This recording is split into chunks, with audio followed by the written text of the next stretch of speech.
In America, he is a well-known figure. I get accustomed with his music. I was so amazed by the depth and beauty and simplicity of his music that I remember I wanted to get to know more and more. And luckily, Time for Three, which will be the soloist for this concerto called Contact. During my tenure in Indianapolis, they were ensemble in residence and they were so terrific and they created their own series of concerts and they were really on the highest artistic level. And these are incredible musicians. I have never done the piece with them. This will be the first time for me to conduct this concerto, but I really, really cannot wait to do it. I like it because it beautifully fits the concept, of music that is inspired by cosmos. Carl Sagan wrote his famous book in 80s called Contact. And upon this book, even there was this famous movie made with Judy Foster starring in the film.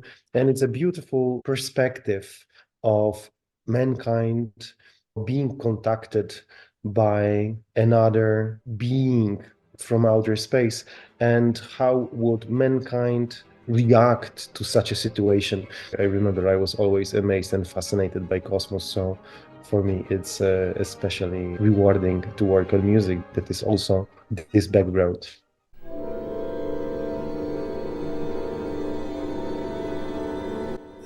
The piece creates a lot of colors. The texture of it is very particular. So every string player has their own part.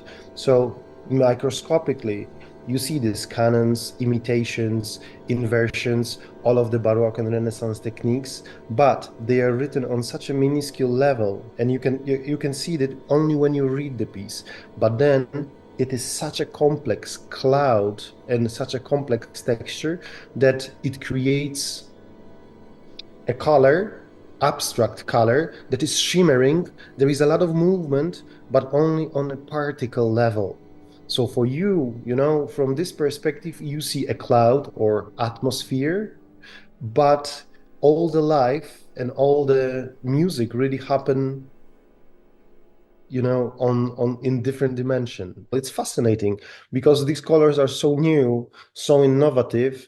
Some of them sound almost electronic, and this is quite amazing to be able to create sounds that are so different. So the piece is very sonoristic, and it's so colorful, and I don't think it is difficult to listen to it. On the contrary, I think it's absolutely fascinating. Whatever your expectations for music, it's a beautiful painting, really.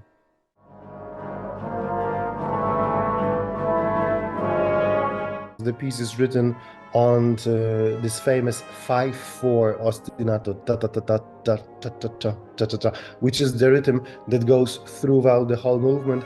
And yes, that might really suggest that the rhythm, written in very unhuman metrum, 5/4, it shows the fate and the drama of the Red Planet and the bringer of war. But I think he achieved it by simplicity and by constantly repeating this one rhythm. In human history, people were doing many silly things. So astrology is one of these examples. But really, astrology is very much connected with mythology. So hypothetical influence of the surrounding planets or other objects in outer space, it really shaped people's idea of these planets that were known in astrology. So all of the planets really were God in Roman mythology. And so obviously, because Mars was always red, it might ring an idea that the planet is covered with blood. Hence, there might be a constant war going on this planet. I don't know. People's imagination is endless, When you look how Venus goes on the sky, and I very often, actually, before I go to bed, I actually like to look on the sky with my naked eyes, without even using any instruments. And I actually live in a place very far from any city light, so I have particularly beautiful view of the sky. I look at planets myself in purely mythological context. It's honestly a masterpiece, the way he ordered the planets and the way it goes is how the music develops, even the length of the particular movements is simply perfect. For many years, I always thought that the Venus is the most beautiful. Maybe it's silly, but Saturn is maybe my favorite. Yes, it's the ending. It's amazing, absolutely. So I think altogether the whole program, together with Atmosphères by Ligeti and Planets of Gustav Holst, is truly wonderful. And well, you have to come to the concert and listen to it.